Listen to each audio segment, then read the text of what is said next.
mahigit 30 at sobrang ganda ng mga mansyon dito. Ako si Doy from Silay City. Gamit ang aking phone, tara, samahan niyo ako mag-photo walk dito sa Silay City Heritage Zone. What's up mga biyan? Isang malusog at isang mapagpalang araw sa ating lahat. For today's video, simulan natin ang ating photo walk dito sa Bernardino Lopez Halandoni Ancestral House. Ito rin ay tinatawag na Pink Museum at matatagpuan sa Rizal Street National Highway dito sa Silay City. At katabi ng Pink Museum ay ang Jollibee Centro Silay na ang disenyo ay hang sa mga ancestral houses dito sa Silay City. Ito naman mga abyan ay isa sa mga favorite spot ko na picturean dito sa Heritage Zone ng Silay City. Ito ay ang Maria Ledesma Goles Ancestral House at ang katapat nito ay ang Valdivia Building na kasama rin sa mga ancestral houses dito sa Silay City.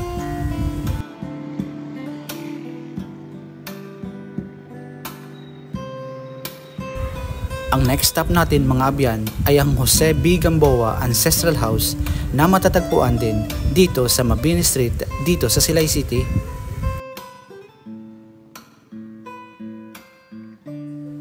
At ito naman mga abyan ay mas kilala dito sa Silay City na greenhouse. Ito ay ang Angel Araneta Ledesma Ancestral House. At katabi lang din ito ay ang Alejandro Amichazora Ancestral House na malapit lang din o nasa likod lang banda ng Silay City Hall mga abyan.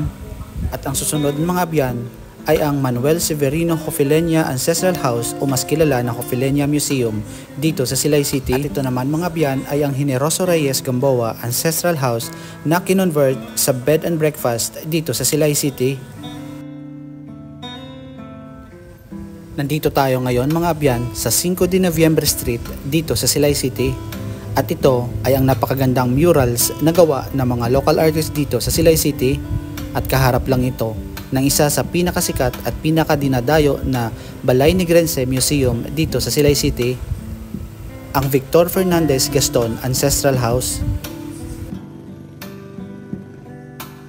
Walking distance lang talaga ang mga ancestral houses dito sa Silay City Heritage Zone mga abyan dahil halos magkakapit bahay lang sila. Kagaya dito, nasa kabila lang ng Balay Negrense Museum ay ang Tigna Locsin Consing Ancestral House. At konting lakad lang ay makikita na natin ang Chodoro Pigao Morada Ancestral House. At ito ay matatagpuan sa corner ng 5 de Noviembre at Jose P. Ledesma Street dito sa Silay City Heritage Zone. Ang ganda talaga mag-photo walk dito sa Silay City Heritage Zone mga abyan.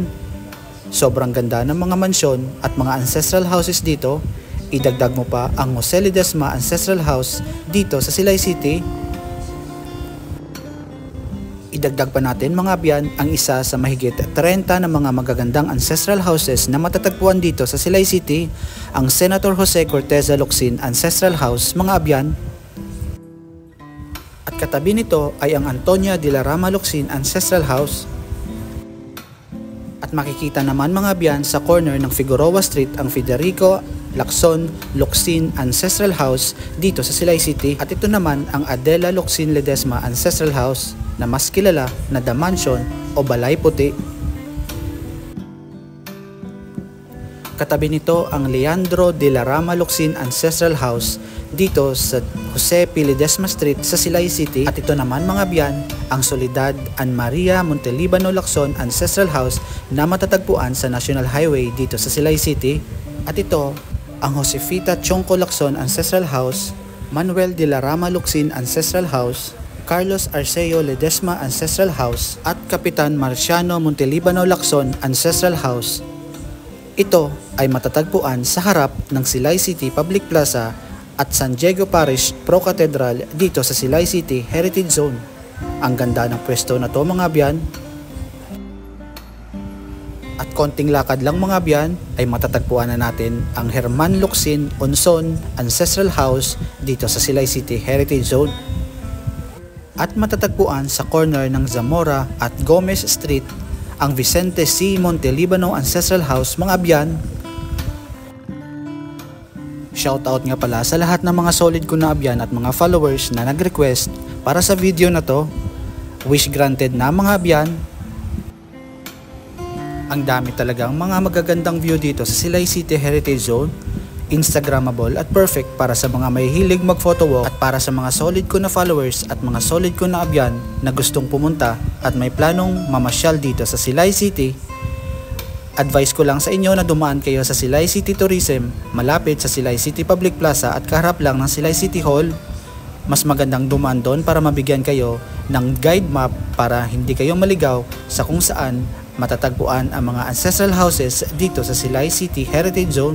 Promise mga biyan, pwede lang lakarin ang mga ancestral houses dito sa Silay City or pwede rin kayong mag-tricycle o di kaya mag-pedicab. At kung kayo'y may sasakyan, huwag kayong mag-alala dahil magkakalapit lang talaga ang mga ancestral houses dito. Hanggang sa muli mga biyan, sana'y nagustuhan nyo ang aking photo walk at pag-tour dito sa Silay City Heritage Zone. Huwag kalimutang mag-follow, mag-react at i-share ang video natin. Maraming salamat, ingat!